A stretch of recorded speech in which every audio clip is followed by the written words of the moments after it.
श्री रुद्राष्टकम्। ओम नमः शिवाय।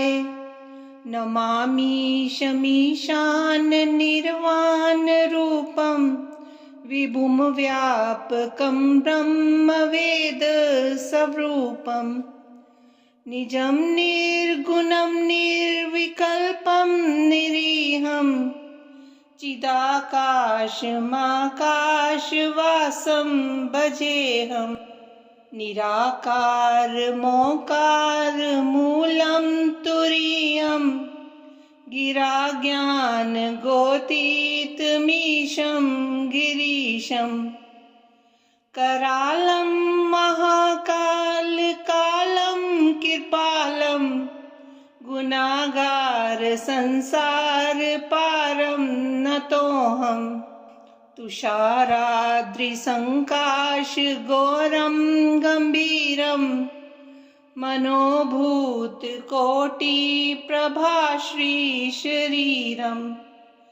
सफुन्मौलिकल्लोलिनी चारुगङ्गा लसद्बाल बालेन्दुकण्ठे भुजङ्गा चलत्कुण्डलं भ्रूसुनेत्रं विशालं प्रसन्नाननं नीलकण्ठं दयालं मृगाधीशचर्माम्बरं मुण्डमालं प्रियं शङ्करं सर्वनाथं भजामि।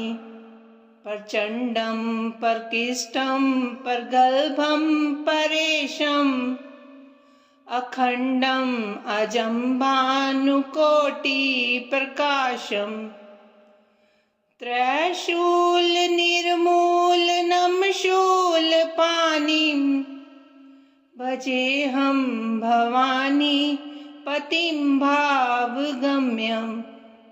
कलातीत कल्याण कल्पान्तकारी सदा सज्जनानन्ददाता पुरारी चिदानन्द सन्दोह मोहापहारी प्रसीद प्रसीद प्रभो मन्मथारी। न यावदुमानाथ पादारविन्दं भजन्ति हि लोके परे वा नरानं न तावत् सुखं शान्ति सन्तापनाशं प्रसीद प्रभो सर्वभूतादिवासम्। न जानामि योगं जपं नैव पूजां नतोऽहं सदा सर्वदा शम्भुतुभ्यं। जराजन्म दुःखोत्तापेयमानं प्रभो पाहि आपन्नमामीश शम्भो। रुद्राष्टकमिदं प्रोक्तं विप्रेण हर्तोष्य ये पठन्ति नरा भक्त्या तेषां शम्भु प्रसीदति। नमामि शमीशान निर्वाण रूपं विभुम व्यापकं ब्रह्म वेद स्वरूपं निजं निर्गुणं निर्विकल्पं निरीहं चिदाकाशमाकाशवासं भजेऽहम्। निराकार मोकार मूलं तुरीयं गिरा ज्ञान गोतीतमीशं गिरीशं करालं महाकाल कालं कृपालं गुनागार संसार पारं नतोऽहम्। तुषाराद्रिसङ्काश घोरं गम्भीरं मनोभूत कोटि प्रभाश्रीशरीरं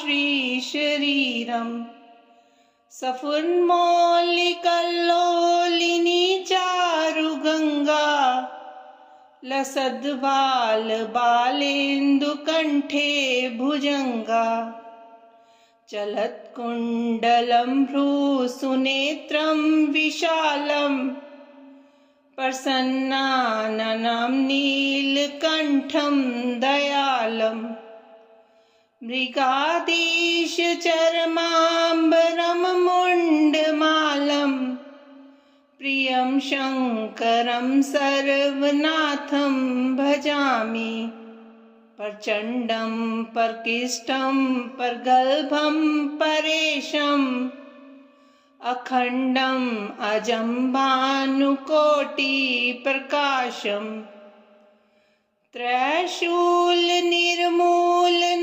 शूलपाणिं भजेऽहं भवानी पतिं भावगम्यम् कलातीतकल्याणकल्पान्तकारी सदा सज्जनानन्ददाता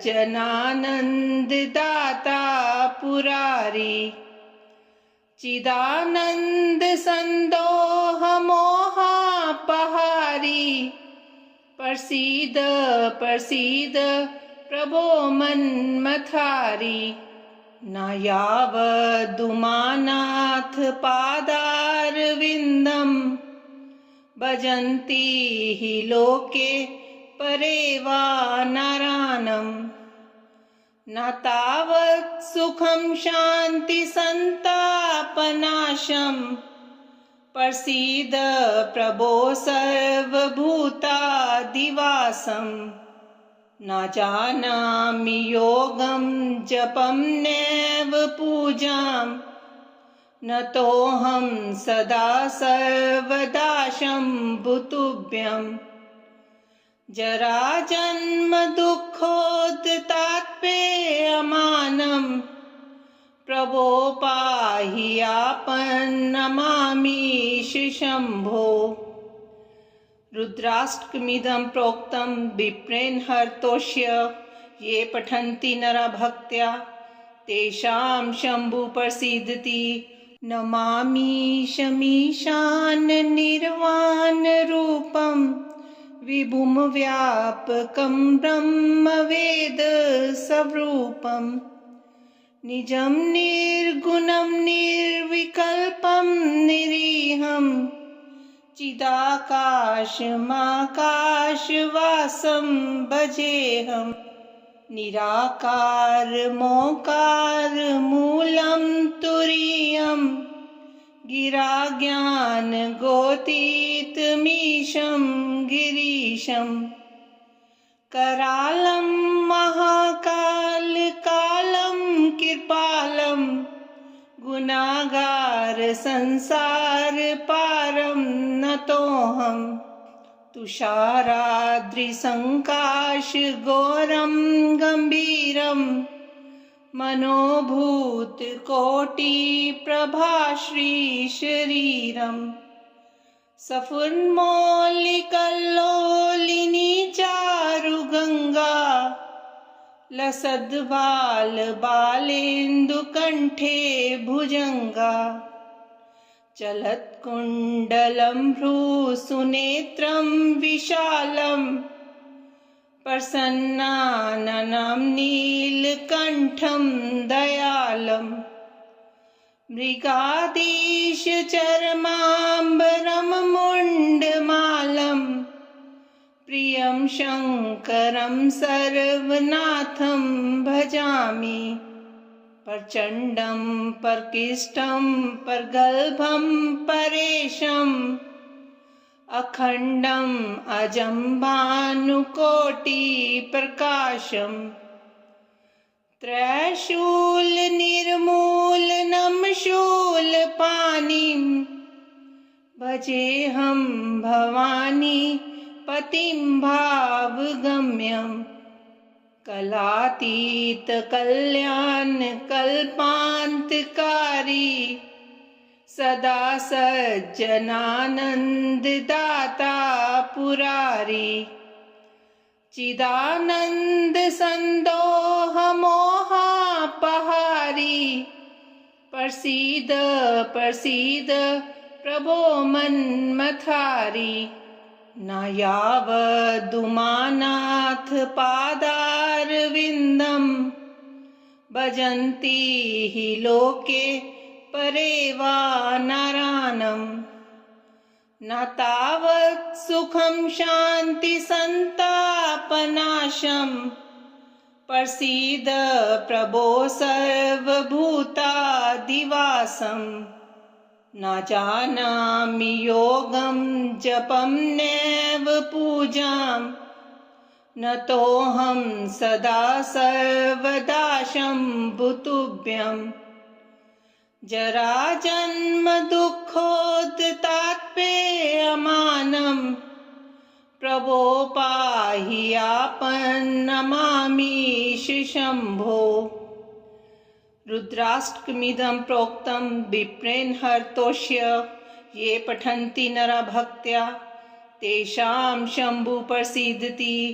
नमामीशमीशान निर्वाणरूपं विभुं व्यापकं ब्रह्मवेद स्वरूपं निजं निर्गुणं निर्विकल्पं निरीहं चिदाकाशमाकाशवासं भजेऽहं निराकारमोकारमूलं तुरीयं गिराज्ञानगोतीतमीशं गिरीशं करालं महाकालकालं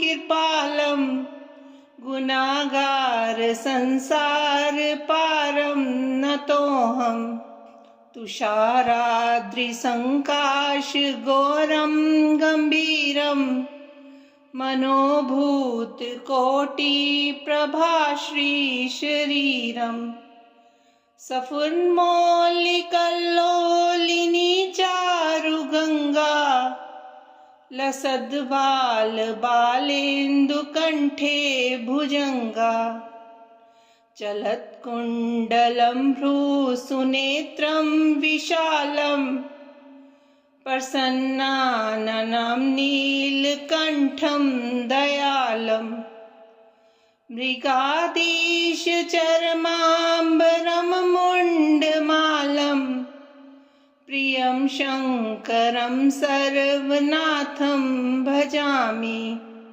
प्रचण्डं प्रकृष्टं प्रगल्भं परेशम् अखण्डम् अजं भानुकोटिप्रकाशम् त्रैशूलनिर्मूलनं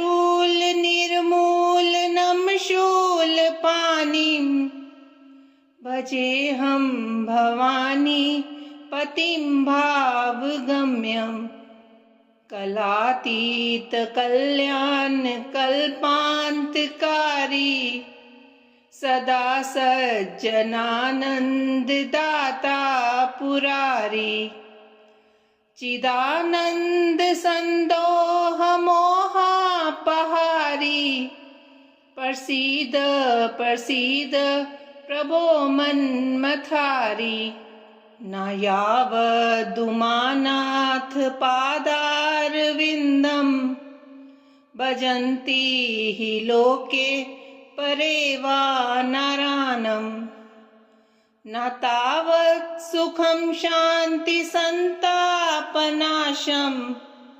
प्रसीद प्रभो सर्वभूतादिवासं न जानामि योगं जपं नैव पूजां न तोऽहं सदा सर्वदा शम्भुतुभ्यं जराजन्म दुःखोत्तापेयमानं प्रभो पाहि आपन्नमामीश शम्भो। रुद्राष्टकमिदं प्रोक्तं विप्रेण हर्तोष्य ये पठन्ति नरा भक्त्या तेषां शम्भु प्रसीदति। नमामीशमीशान निर्वाणरूपं विभुं व्यापकं ब्रह्मवेद स्वरूपं निजं निर्गुणं निर्विकल्पं निरीहं चिदाकाशमाकाशवासं भजेऽहम् निराकार मोकार मूलं तुरीयं गिरा ज्ञान गोतीतमीशं गिरीशं करालं महाकाल कालं कृपालं गुनागार संसार पारं नतोऽहम् तुषाराद्रिसङ्काश घोरं गम्भीरं मनोभूत कोटि प्रभाश्रीशरीरं सफुन्मौलिकल्लोलिनी चारुगङ्गा लसद्बाल बालेन्दुकण्ठे भुजङ्गा चलत्कुण्डलं भ्रूसुनेत्रं विशालं प्रसन्नाननं नीलकण्ठं दयालं मृगाधीशचर्माम्बरं मुण्डमालं प्रियं शङ्करं सर्वनाथं भजामि प्रचण्डं परकिष्टं परगल्भं परेशम् अखण्डम् अजं भानुकोटिप्रकाशम् त्रैशूलनिर्मूलनं शूलपाणिं भजेऽहं भवानी पतिं भावगम्यम् कलातीत कल्याण कल्पान्तकारी सदा सज्जनानन्ददाता पुरारी चिदानन्द सन्दोह मोहापहारी प्रसीद प्रसीद प्रभो मन्मथारी न यावदुमानाथ पादारविन्दं भजन्ति हि लोके परे वा नरानं न तावत् सुखं शान्ति सन्तापनाशं प्रसीद प्रभो सर्वभूतादिवासम् न जानामि योगं जपं नैव पूजां न तोऽहं सदा सर्वदा शम्भुतुभ्यं जराजन्म दुःखोत्तापेयमानं प्रभो पाहि आपन्नमामीश शम्भो रुद्राष्टकमिदं प्रोक्तं विप्रेण हर्तोष्य ये पठन्ति नरा भक्त्या तेषां शम्भु प्रसीदति नमामीशमीशान निर्वाणरूपं विभुं व्यापकं ब्रह्मवेद स्वरूपं निजं निर्गुणं निर्विकल्पं निरीहं चिदाकाशमाकाशवासं भजेऽहम् निराकार मोकार मूलं तुरीयं गिरा ज्ञान गोतीतमीशं गिरीशं करालं महाकाल कालं कृपालं गुनागार संसार पारं नतोऽहम् तुषाराद्रिसङ्काश घोरं गम्भीरं मनोभूत कोटि प्रभाश्रीशरीरं सफुन्मौलिकल्लोलिनी चारुगङ्गा लसद्बाल बालेन्दुकण्ठे भुजङ्गा चलत्कुण्डलं भ्रूसुनेत्रं विशालं प्रसन्नाननं नीलकण्ठं दयालं मृगाधीशचर्माम्बरं मुण्डमालं प्रियं शङ्करं सर्वनाथं भजामि। प्रचण्डं प्रकृष्टं प्रगल्भं परेशम् अखण्डम् अजं भानुकोटिप्रकाशम् त्रैशूलनिर्मूलनं शूलपाणिं भजेऽहं भवानी पतिं भावगम्यम्। कलातीतकल्याणकल्पान्तकारी सदा सज्जनानन्ददाता पुरारी।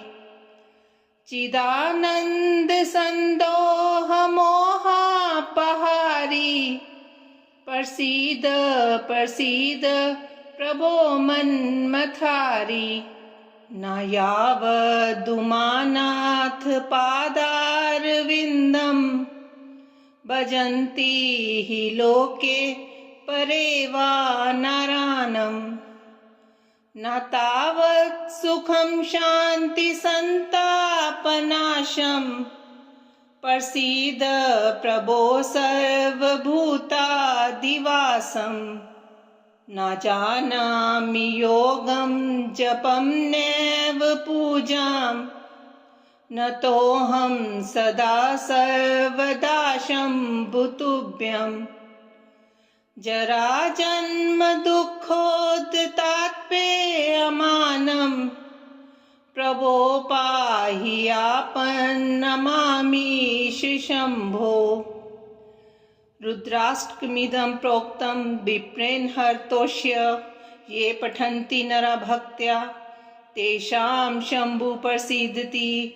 नमामि शमीशाननिर्वाणरूपं विभुं व्यापकं ब्रह्मवेद स्वरूपं। निजं निर्गुणं निर्विकल्पं निरीहं चिदाकाशमाकाशवासं भजेऽहम्। निराकारमोकारमूलं तुरीयं गिराज्ञानगोतीतमीशं गिरीशं। करालं महाकालकालं कृपालं गुणागार संसार पारं नतोऽहम्। तुषाराद्रिसङ्काश घोरं गम्भीरं मनोभूतकोटिप्रभाश्रीशरीरम्। सफुन्मौलिकल्लोलिनी चारुगङ्गा लसद्बालबालेन्दुकण्ठे भुजङ्गा। चलत्कुण्डलं भ्रूसुनेत्रं विशालं प्रसन्नाननं नीलकण्ठं दयालं। मृगाधीशचर्माम्बरं मुण्डमालं प्रियं शङ्करं सर्वनाथं भजामि। प्रचण्डं प्रकृष्टं प्रगल्भं परेशम् अखण्डम् अजं भानुकोटिप्रकाशम् त्रैशूलनिर्मूलनं शूलपाणिं भजेऽहं भवानी पतिं भावगम्यम्। कलातीतकल्याणकल्पान्तकारी सदा सज्जनानन्ददाता पुरारी।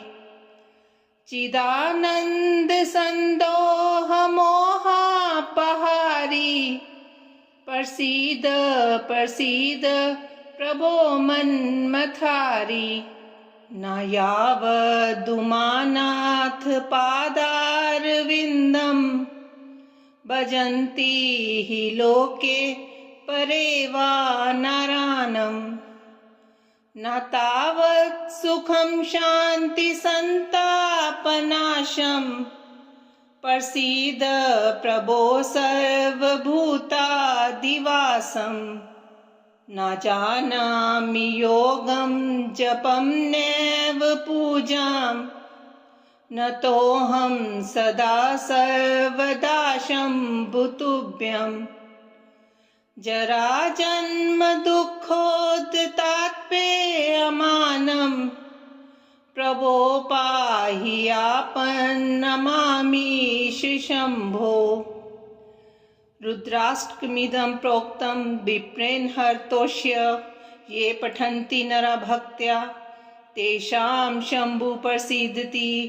नमामीशमीशान निर्वाण रूपं विभुं व्यापकं ब्रह्मवेद स्वरूपं निजं निर्गुणं निर्विकल्पं निरीहं चिदाकाशमाकाशवासं भजेऽहम् निराकार मोकार मूलं तुरीयं गिराज्ञान गोतीतमीशं गिरीशं करालं महाकाल कालं कृपालं गुनागार संसार पारं नतोऽहम् तुषाराद्रिसङ्काश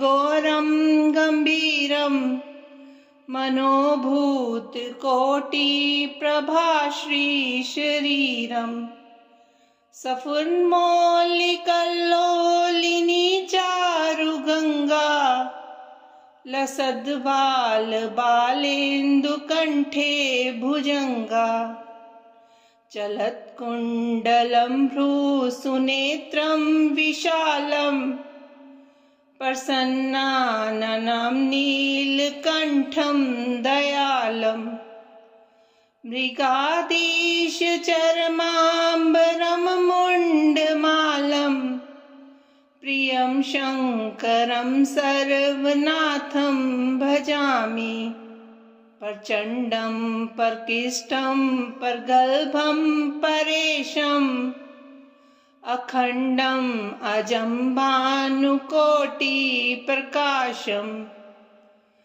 त्रैशूलनिर्मूलनं शूलपाणिं भजेऽहं भवानी पतिं भावगम्यम् कलातीत कल्याण कल्पान्तकारी सदा सज्जनानन्ददाता पुरारी चिदानन्द सन्दोह मोहापहारी प्रसीद प्रसीद प्रभो मन्मथारी न यावदुमानाथ पादारविन्दं भजन्ति हि लोके परे वा नारायणं न तावत् सुखं शान्ति सन्तापनाशं प्रसीद प्रभो सर्वभूतादिवासं न जानामि योगं जपं नैव पूजां न तोऽहं सदा सर्वदा शम्भुतुभ्यं जराजन्म दुःखोत्तापेयमानं प्रभो पाहि आपन्नमामीश शम्भो। रुद्राष्टकमिदं प्रोक्तं विप्रेण हर्तोष्य ये पठन्ति नरा भक्त्या तेषां शम्भु प्रसीदति। नमामीशमीशान निर्वाण रूपं विभुं व्यापकं ब्रह्मवेद स्वरूपं निजं निर्गुणं निर्विकल्पं निरीहं चिदाकाशमाकाशवासं भजेऽहम् निराकार मोकार मूलं तुरीयं गिराज्ञान गोतीतमीशं गिरीशं करालं महाकालकालं कृपालं गुनागार संसार पारं नतोऽहं तुषाराद्रिसङ्काश घोरं गम्भीरं मनोभूत कोटि प्रभाश्रीशरीरम्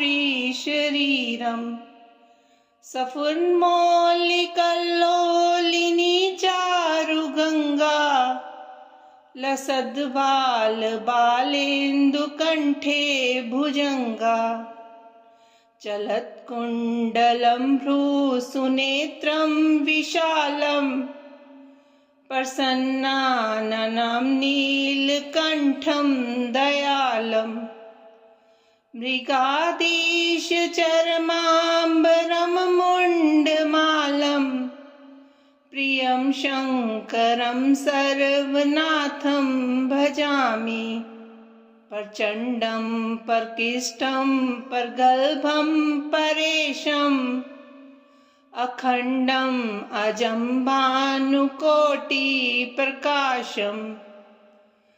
त्रैशूलनिर्मूलनं शूलपाणिं भजेऽहं भवानी पतिं भावगम्यं कलातीतकल्याणकल्पान्तकारी सदा सज्जनानन्ददाता पुरारी चिदानन्द सन्दोह मोहापहारी प्रसीद प्रसीद प्रभो मन्मथारी न यावदुमानाथ पादारविन्दं भजन्ति हि लोके परे वा नरानम् न तावत् सुखं शान्ति सन्तापनाशं प्रसीद प्रभो सर्वभूतादिवासं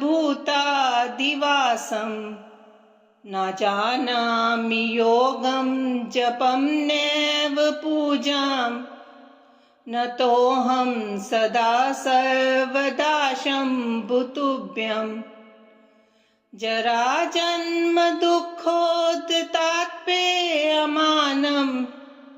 प्रभो पाहि आपन्नमामीश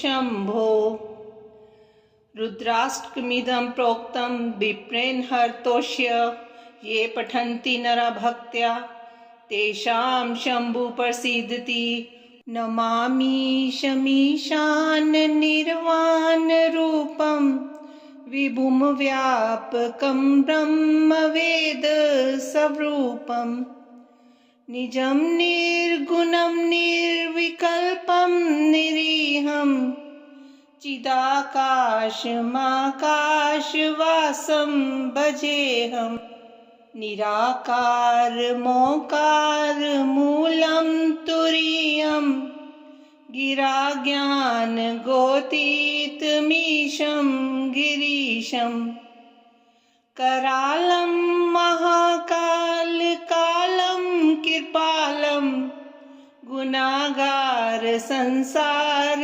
पारं नतोऽहं तुषाराद्रिसङ्काश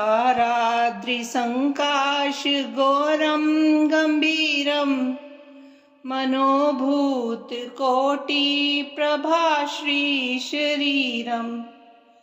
सफुन्मौलिकल्लोलिनी चारुगङ्गा लसद्बालबालेन्दुकण्ठे भुजङ्गा चलत्कुण्डलं भ्रूसुनेत्रं विशालं प्रसन्नाननं नीलकण्ठं दयालम् मृगाधीशचर्माम्बरं मुण्डमालं प्रियं शङ्करं सर्वनाथं भजामि प्रचण्डं प्रकृष्टं प्रगल्भं परेशम् अखण्डम् अजं भानुकोटिप्रकाशम् त्रैशूलनिर्मूलनं शूलपाणिं भजेऽहं भवानी पतिं भावगम्यं कलातीतकल्याणकल्पान्तकारी सदा सज्जनानन्ददाता पुरारी चिदानन्दसन्दोहमोहापहारी प्रसीद प्रसीद प्रभो मन्मथारी न यावदुमानाथ पादारविन्दं भजन्ति हि लोके परे वा नरानं न तावत् सुखं शान्ति सन्तापनाशं प्रसीद प्रभो सर्वभूतादिवासं न जानामि योगं जपं नैव पूजां न तोऽहं सदा सर्वदा शम्भुतुभ्यं जराजन्म दुःखोत्तापेयमानं प्रभो पाहि आपन्नमामीश शम्भो। रुद्राष्टकमिदं प्रोक्तं विप्रेण हर्तोष्य ये पठन्ति नरा भक्त्या तेषां शम्भु प्रसीदति। नमामि शमीशान निर्वाणरूपं विभुं व्यापकं ब्रह्मवेद स्वरूपं निजं निर्गुणं निर्विकल्पं निरीहं चिदाकाशमाकाशवासं भजेऽहं निराकारमोकारमूलं तुरीयं गिराज्ञानगोतीतमीशं गिरीशं करालं महाकालकालं कृपालं गुणागार संसार पारं नतोऽहं तुषाराद्रिसङ्काश घोरं गम्भीरं मनोभूतकोटिप्रभाश्रीशरीरं सफुन्मौलिकल्लोलिनी चारुगङ्गा लसद्बालबालेन्दुकण्ठे भुजङ्गा चलत्कुण्डलं भ्रूसुनेत्रं विशालं प्रसन्नाननं नीलकण्ठं दयालं मृगाधीशचर्माम्बरं मुण्डमालं प्रियं शङ्करं सर्वनाथं भजामि प्रचण्डं प्रकृष्टं प्रगल्भं परेशम् अखण्डम् अजं भानुकोटिप्रकाशम् त्रैशूलनिर्मूलनं शूलपाणिं भजेऽहं भवानी पतिं भावगम्यं कलातीतकल्याणकल्पान्तकारी सदा सज्जनानन्ददाता पुरारी चिदानन्दसन्दोहमोहापहारी प्रसीद प्रसीद प्रभो मन्मथारी न यावदुमानाथ पादारविन्दं भजन्ति हि लोके परे वा नरानं न तावत् सुखं शान्ति सन्तापनाशं प्रसीद प्रभो सर्वभूतादिवासं न जानामि योगं जपं नैव पूजां न तोऽहं सदा सर्वदा शम्भुतुभ्यं जराजन्म दुःखोत्तापेयमानं समानं प्रभो पाहि आपन्नमामीश शम्भो। रुद्राष्टकमिदं प्रोक्तं विप्रेण हर्तोष्य ये पठन्ति नरा भक्त्या तेषां शम्भु प्रसीदति। ॐ नमः शिवाय।